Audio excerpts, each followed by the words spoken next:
So ನಾವು ಪ್ರತಿಯೊಂದು ನಮ್ಮ ಜೀವನದಲ್ಲಿ ಇವರ ಮೊರೆ ಹೋಗಿದ್ದೇವೆ. ಯಾರು? ಸೈಂಟಿಸ್ಟ್, ಎಕ್ಸ್ಪರ್ಟ್, ಕಂಪನೀಸ್, ಸರ್ಕಾರ ಅಂತ. ಸೊ ಕೆಲವೊಂದು ವಿಚಾರ ಪ್ರಕೃತಿಯಲ್ಲಿ ಫ್ರೀಯಾಗಿ ಆಲ್ರೆಡಿ ಇದೆ. ಒಂದು ಮುಂಚೆ ಇದ್ದದ್ದು ಕೃಷಿ ಮಾತ್ರ. ಇವತ್ತು ಬಂದುಬಿಟ್ಟು ಸಾವಯವ ಕೃಷಿ ಇದೆ, ಆಧ್ಯಾತ್ಮಿಕ ಕೃಷಿ ಇದೆ, ನೈಸರ್ಗಿಕ ಕೃಷಿ ಇದೆ, ಸಹಜ ಕೃಷಿ ಇದೆ, ಎಲ್ಲ ಥರದ್ದು ಇದೆ. ಬಟ್ ಕೃಷಿ ಅಂದರೆ ಕೃಷಿ ಅಷ್ಟೇ. ನಾವು ಎಲ್ಲವನ್ನು ಕ್ಲಿಯರ್ ಮಾಡಿ ನಮ್ಗೆ ಏನು ಬೇಕು ಅದು ಮಾಡ್ತಾ ಹೋಗಬಾರ್ದು. ಅದರೊಟ್ಟಿಗೆ ಸೇರಿ ನಮ್ಗೆ ಏನು ಬೇಕು ಅದು ಮಾಡಬೇಕು. ಸೊ ಇದು ನಮ್ಮದು ಒಂದು emergency water catchment. First year ಬಂದಾಗ ನಮ್ಮ ನೀರಿನ ಸೋರ್ಸ್ ಸಮ್ಮರ್ಗೆ ಡ್ರೈ ಆಗ್ತಾ ಇತ್ತು. ಸೊ ಹಾಗಾಗಿ ಇದೊಂದು ಮಳೆ ನೀರಿನ ಸ್ವಲ್ಪ ಆದರೂ ಹಿಡಿದು ಎಮರ್ಜೆನ್ಸಿಗೆ ಇಡುವ ಹೈಟಲ್ಲಿ ಗ್ರಾವಿಟಿ ಮೂಲಕ ಕಳಿಸ್ಬೋದು ಅಂತ. ಸೊ ಇದಿದ್ದ ಹಾಗೆ ಸ್ವಲ್ಪ ಮೀನೂ ಹಾಕಿದ್ದೇವೆ. ಒಂದು ಹಾವು ಬಂದು ಸೇರಿದೆ ಕಾಡಿದ್ದು, ನಮ್ಮ ಮೀನನ್ನು ತಿಂತದೆ. ಮತ್ತು 2 ಆಮೆ ಇದೆ. ಸೊ ಏನೇ ಬಯೋಮಾಸ್ ಇದ್ದರೂ ಅದನ್ನು ವಾಪಸ್ ಭೂಮಿಗೆ ಕೊಡುವಂಥದ್ದು. ಬಯೋಮಾಸ್ ಅಂದರೆ ಅದು ಗೊಬ್ಬರ ಆಗಬೇಕು. ಗೊಬ್ಬರ ಆಗಲಿಕ್ಕೆ ಅದು ಭೂಮಿ ಮೇಲೆ ಇದ್ದರೆ ಆಯಿತು. ಅದು ಪ್ರಕೃತಿ ಗೊಬ್ಬರ ಮಾಡುತ್ತೆ. ಕೀಟಾಣುಗಳು ಬರುತ್ತೆ, ಎರೆಹುಳ ಬರುತ್ತೆ, ಎಲ್ಲನೂ ಬಂದು ಅದನ್ನು ಗೊಬ್ಬರ ಮಾಡಿಬಿಡುತ್ತೆ. ಇದು ನಮ್ಮ ದನದ ಕೊಟ್ಟಿಗೆ. ಇದು ನಮ್ಮ ಕೇಂದ್ರ ಬಿಂದು ಅಂತ ಹೇಳ್ತೇವಲ್ಲ ಸಾವಯವ ಕೃಷಿ. ನಮ್ಮ ಸಾವಯವ ಕೃಷಿಗೆ ದೇಸಿ ದನಗಳು. ಸೊ ಇಲ್ಲೊಂದು 10 ದನಗಳ ಫ್ಯಾಮಿಲಿ ನಮ್ಮೊಟ್ಟಿಗೆ ಮೇಂಟೈನ್ ಮಾಡ್ತಾ ಇದ್ದೇವೆ. ಸೊ ಅದಕ್ಕೆ ಬೇಕಾದಂಥ ಹುಲ್ಲು ಇಲ್ಲಿ ಸ್ಟೋರೇಜ್ ಇರ್ತೇವೆ. ಮತ್ತು ನಾವು ದನ ಎಲ್ಲ ನ್ಯಾಚುರಲ್ ಆಗಿ ಅದನ್ನು ಬಿಟ್ಟು ಹೊಡೆದೇ ಸಾಕು. ಬೆಳಿಗ್ಗೆ ಬಿಟ್ಟರೆ ಸಂಜೆ ವಾಪಸ್ ಬರುತ್ತೆ. ಇಲ್ಲಿ ಶೆಲ್ಟ್ರ್ ಇರುತ್ತೆ, ಅದಕ್ಕೆ ಸ್ವಲ್ಪ ಏನಾದರೂ ಕೊಡುವಂಥದ್ದು ಕೊಡ್ತೇವೆ. ಅದರಷ್ಟಕ್ಕೆ ಇರುತ್ತೆ. ನಮ್ಮದು ಸ್ಪೆಷಾಲಿಟಿ ಏನಂದರೆ ಮರಿ ಹಾಕಿದ ಕೂಡಲೇ ಅದರೊಟ್ಟಿಗೆ ಬಿಟ್ಟುಬಿಡ್ತೇವೆ. ಆವಾಗಿಂದಲೇ ಕಾಡು ಪ್ರಾಣಿ ಥರ ಆವಾಗಿಂದಲೇ. ಸೊ ನಾವೇನು ಅದರ ಇಂಟರ್ಫಿಯರ್ ಆಗಲ್ಲ. ಅದಕ್ಕೆ ಬೇಕಾದಷ್ಟು ಹಾಲು ಅದು ಕುಡಿತದೆ, ನಮಗೆ ಬೇಕಾದಷ್ಟು ಸ್ವಲ್ಪ ನಾವು ತಗೊಳ್ತೇವೆ. ಬೆಳಿಗ್ಗೆ ಹೊತ್ತೊಂದಷ್ಟು, ಅದು ದನ ಕೊಟ್ಟದಷ್ಟು. ಸೊ ಯಾವ್ಯಾವ ಬ್ರೀಡ್ ಇದೆ ಇಲ್ಲಿ?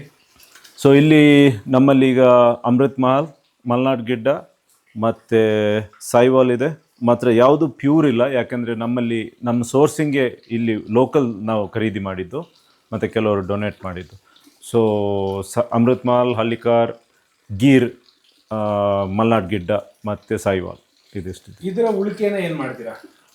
ಲೈಕ್ ಇದರ ನಿಮ್ಮ ಸಗಣಿ ಆಗಿರ್ಬೋದು, ಇದನ್ನೇನಾದ್ರು ನೀವು?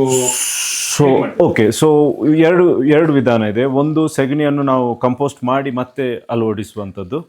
ಮತ್ತು ಇಲ್ಲಿಯೇ ಸ್ಲರಿ ರೆಡಿ ಮಾಡಿದ್ದೇವೆ ನಾವು. ಸ್ಲರಿ ಜಾಸ್ತಿ ಯೂಸ್ ಮಾಡ್ತೇವೆ. ಗೋವಿನ ಹುಚ್ಚೆ ಮತ್ತು ಸಗಣಿ ನೀರು ಮಿಕ್ಸ್ ಮಾಡಿ ಡೈಲ್ಯೂಟ್ ಮಾಡಿ ಡೈರೆಕ್ಟ್ ಸಿಂಪಡಣೆ ಸ್ಪ್ರಿಂಕ್ಲರ್ ಮೂಲಕ ಅಥವಾ ಪೈಪ್ ಮೂಲಕ. ಸೊ ಅಲ್ಟಿಮೇಟ್ಲಿ ನಿಮ್ಮಲ್ಲಿ ನೀವು ರಿಯರ್ ಮಾಡ್ತಿರುವಂತಹ ಎಲ್ಲಾ ದನಗಳು ಕಾಡಿಗೆ ಹೋಗ್ತವೆ, ಅಲ್ಲಿ ಗ್ರೇಸಿಂಗ್ ಮಾಡ್ಕೊಳ್ತವೆ. ಹೌದು, ನ್ಯಾಚುರಲ್ ಗ್ರೇಸಿಂಗ್, ಗ್ರೀನ್ಸ್ ಮತ್ತೆ ಪ್ಯಾಡಿ. ನಮ್ಮ ಪ್ಯಾಡಿದು ಹುಲ್ಲು ಕೊಡ್ತೇವೆ. ವೆರಿ ಮಾರ್ಜಿನಲ್ಲಿ ಅದಕ್ಕೆ ಸ್ವಲ್ಪ ಹಿಂಡಿ ಕೊಡ್ತೇವೆ ಕಾಲಕ್ರಮೇಣ, ಯಾಕೆಂದರೆ ಅದೊಂದು ಸಪ್ಲಿಮೆಂಟ್ ಆಗಿ ಬೇಕಾಗುತ್ತೆ. ಹತ್ತಿ ಹಿಂಡಿ ಹಾಲಿಗೆ, ಮತ್ತು ಕಪ್ಪು ಹಿಂಡಿ ಅಂದರೆ ಎಳ್ಳು ಹಿಂಡಿ, ಮತ್ತು ಶೇಂಗಾ ಹಿಂಡಿ, ಕೋಕೋನಟ್ ಹಿಂಡಿ, ಇದು ಮತ್ತು ಪೆಲೆಟ್ಸ್ ಹಾಕಲ್ಲ ನಾವು. ಇವತ್ತಿನ ಪ್ರಪಂಚ ಹೇಗಾಗಿದೆ ಅಂದರೆ, ಈಗೊಂದು MIT, ಹಾರ್ವರ್ಡ್ ಅಥವಾ ಆಕ್ಸ್ಫರ್ಡಿಂದ ಒಬ್ಬ ಸೈಂಟಿಸ್ಟ್ ಬಂದು ಇದನ್ನು ನಾನು ಒಂದು ಮಿಷಿನ್ಗೆ ಹಾಕಿ ಈಗ 5 ನಿಮಿಷದಲ್ಲಿ ಗೊಬ್ಬರ ಮಾಡಿ ಕೊಡ್ತೇನೆ ಅಂತ ಹೇಳಿ 1 ಲಕ್ಷ ಅಂತ ಹೇಳಿದರೆ ಆ ಮಿಷಿನ್ಗೆ ಜನ ತಗೊಂಡ್ಬಿಡ್ತಾರೆ. ಇದೇ ಪ್ರಪಂಚದ ಶ್ರೇಷ್ಠ ವಿಶೇಷ ನಮ್ಮ ಹ್ಯುಮ್ಯಾನಿಟಿದು ಅಂತ. ಆದರೆ ಈ ದನ ಅದೇ ಮಾಡೋದು. ಇದು ಬಾಯಿಗೆ ಹಾಕಿದರೆ ಸಂಜೆ ಒಳಗೆ ಇದಲ್ಲಿ ಗೊಬ್ಬರ ಆಗಿ ಬರುತ್ತೆ. ಜೀವಂತ ಪ್ರಾಣಿಯಿಂದ ನಿಮಗೆ ಅತ್ಯುತ್ತಮವಾದ ಗೊಬ್ಬರದ ರೂಪದಲ್ಲಿ ಅಷ್ಟೇ ಚೆನ್ನಾಗಿ ಸಿಗುತ್ತೆ ಅಷ್ಟೇ. ಸೊ ನಾವು ಪ್ರತಿಯೊಂದು ನಮ್ಮ ಜೀವನದಲ್ಲಿ ಇವರ ಮೊರೆ ಹೋಗಿದ್ದೇವೆ. ಯಾರು? ಸೈಂಟಿಸ್ಟ್, ಎಕ್ಸ್ಪರ್ಟ್, ಕಂಪನೀಸ್, ಸರ್ಕಾರ ಅಂತ. ಸೊ ಕೆಲವೊಂದು ವಿಚಾರ ಪ್ರಕೃತಿಯಲ್ಲಿ ಫ್ರೀಯಾಗಿ ಆಲ್ರೆಡಿ ಇದೆ. ಇದು ಒಂದು ಶೈಲಿ, ಅದು ಒಂದು ಶೈಲಿ. ಎಲ್ಲರೂ ಏನಂತ ಅರ್ಥ ಮಾಡಿಕೊಂಡು ಉಪಯೋಗಿಸ್ಬೇಕಷ್ಟೆ. ಸೊ ನಂದೊಂದು ಎತ್ತಿನ ಗುಡ್ಡ 2-3 ದಿನ ಮುಂಚೆ ಸತ್ತೋಯ್ತು. ವಿಪರೀತ ಮಳೆಯಿಂದಾಗಿ ಸ್ವಲ್ಪ ವೀಕ್ ಆಯಿತು ಅದು. ನಾವಂದರೆ ಹೊರಗೆ ಬಿಟ್ಟಿಲ್ಲ, ಲೂಟಿ ಜಾಸ್ತಿ ಇತ್ತು. So we buried him here. ಅದರಲ್ಲಿ ಒಂದು ಮುಸುಂಬಿ ಗಿಡ ನಟ್ಬಿಟ್ಟಿದ್ದೇವೆ. ಮತ್ತು ಇದು ಇಲ್ಲಿ ಇದ್ದಂಥ ಗಿಡ. ಸೊ ನಾವು ಯಾವತ್ತಿಗೂ ಒಂದು ಜಮೀನಿಗೆ ಬಂದ ಮೇಲೆ, ಹಾಳ್ಬಿಟ್ಟ ಜಮೀನಿಗೆ ಪ್ರಕೃತಿ ಅದನ್ನು ಅದಕ್ಕೆ ಬೇಕಾದಾಗೆ ಮಾಡಿರುತ್ತೆ. ಸೊ ಅದನ್ನು ಸಂಪೂರ್ಣ ನಾಶ ಮಾಡಬಾರ್ದು. ಮುತ್ತುಗದ ಎಲೆ. ಸೊ ಯಾವ್ಯಾವ ಗಿಡಗಳು ನಮಗೆ ಅತ್ಯಂತ ಉಪಯೋಗ ಮತ್ತು ಎಂಡೇಂಜರ್ಡ್ ಆ ಥರ ಇರುತ್ತೆ, ಅದನ್ನು ಬಿಟ್ಟುಬಿಡಬೇಕು. ಸೊ ನಾವು ಎಲ್ಲವನ್ನು ಕ್ಲಿಯರ್ ಮಾಡಿ ನಮ್ಗೆ ಏನು ಬೇಕು ಅದು ಮಾಡ್ತಾ ಹೋಗಬಾರ್ದು. ಅದರೊಟ್ಟಿಗೆ ಸೇರಿ ನಮ್ಗೆ ಏನು ಬೇಕು ಅದು ಮಾಡಬೇಕು. ಇನ್ನು ಸ್ವಲ್ಪ ದಿನದಲ್ಲಿ ನಿಮ್ಮ ಮೂಸಂಬಿ ಗಿಡ ಹಣ್ಣು ಕೊಡುತ್ತೆ. ಹೌದು, ನಿಮಗೆ ಮೂಸಂಬಿ ರುಚಿಯಾಗುತ್ತಾ ಅಥವಾ ನಿಮ್ಮ ಹೋರಿ ನೆನಪಾಗುತ್ತಾ? ಹೋರಿ ನೆನಪಾಗುತ್ತೆ. ನಮ್ಮದು ಏನೇ ಪ್ರಾಣಿ ಪಕ್ಷಿ ಏನೇ ಸತ್ತು ಹೋದ್ರು ಇಲ್ಲಿ ನಾವು ಅದನ್ನು ಬರಿ ಮಾಡಿ ಅದಕ್ಕೆ ಒಂದು ಗಿಡ ಕೊಟ್ಬಿಡ್ತೇವೆ, ನಾಯಿ ಆಗಲಿ ಇದಾಗಲಿ. ಸೊ ಅದ್ರ ನೆನಪು ಅದರಲ್ಲಿ ಇರುತ್ತೆ ಅಂತ. ಎಷ್ಟು ಅದ್ಭುತ ಅಲ್ವಾ? ಸೊ ಇದು ನಮ್ಮದು ಒಂದು emergency water catchment. First year ಬಂದಾಗ ನಮ್ಮ ನೀರಿನ ಸೋರ್ಸ್ ಸಮ್ಮರ್ಗೆ ಡ್ರೈ ಆಗ್ತಾ ಇತ್ತು. ಸೊ ಹಾಗಾಗಿ ಇದೊಂದು ಮಳೆ ನೀರಿನ ಸ್ವಲ್ಪ ಆದರೂ ಹಿಡಿದು ಎಮರ್ಜೆನ್ಸಿಗೆ ಇಡುವ ಹೈಟಲ್ಲಿ ಗ್ರಾವಿಟಿ ಮೂಲಕ ಕಳಿಸ್ಬೋದು ಅಂತ. ಸೊ ಇದಿದ್ದ ಹಾಗೆ ಸ್ವಲ್ಪ ಮೀನನ್ನು ಹಾಕಿದ್ದೇವೆ. ಒಂದು ಹಾವು ಬಂದು ಸೇರಿದೆ ಕಾಡಿದ್ದು, ನಮ್ಮ ಮೀನನ್ನು ತಿಂತದೆ. ಮತ್ತು 2 ಆಮೆ ಇದೆ. Every year V clean once. ಒಂದು ಕ್ಲೀನ್ ಮಾಡ್ತಾ ಅಟ್ಲೀಸ್ಟ್ ಒಂದು ಟ್ರ್ಯಾಕ್ಟರ್ ನಮಗೆ ಇದರಲ್ಲಿ ಇಲ್ಲಿ ಗೋಡ ಅಂತ ಹೇಳ್ತೇವೆ, ಈ ಡ್ರೈ ಲೀಫೆಲ್ಲ ಬಿದ್ದು ಗೊಬ್ಬರ ಆಗಿರುತ್ತೆ, ಅದೆಲ್ಲ ನಮ್ಮ ಸಸಿಗೆ ಹೋಗುತ್ತೆ. ಮತ್ತು ಈ ಮೀನಿದ್ದ ಕಾರಣ ಮತ್ತು ಜೀವಾಣುಗಳೆಲ್ಲ ಇದೆ. ಈ ನೀರನ್ನು ಕೆಲವು ಸತಿ ನಮ್ಮ ಕೃಷಿಗೆ ಯೂಸ್ ಮಾಡ್ತೇವೆ, ಪಂಪ್ ಮೂಲಕ ಅಥವಾ ಗ್ರಾವಿಟಿ ಮೂಲಕ. ಒಂದು ಮುಂಚೆ ಇದ್ದದ್ದು ಕೃಷಿ ಮಾತ್ರ. ಇವತ್ತು ಬಂದುಬಿಟ್ಟು ಸಾವಯವ ಕೃಷಿ ಇದೆ, ಆಧ್ಯಾತ್ಮಿಕ ಕೃಷಿ ಇದೆ, ನೈಸರ್ಗಿಕ ಕೃಷಿ ಇದೆ, ಸಹಜ ಕೃಷಿ ಇದೆ, ಎಲ್ಲ ಥರದ್ದು ಇದೆ. ಬಟ್ ಕೃಷಿ ಅಂದರೆ ಕೃಷಿ ಅಷ್ಟೇ. ಸೊ ಮೇಯ್ನ್ ಏನಂದರೆ ನೀವು ಇರುವ ಲೊಕ್ಯಾಲಿಟಿಯನ್ನು ನೀವು ಫಸ್ಟ್ ಗುರುತುಪಡಿಸಿ ಅದರೊಟ್ಟಿಗೆ ನೀವು ಕೆಲಸ ಮಾಡಬೇಕು.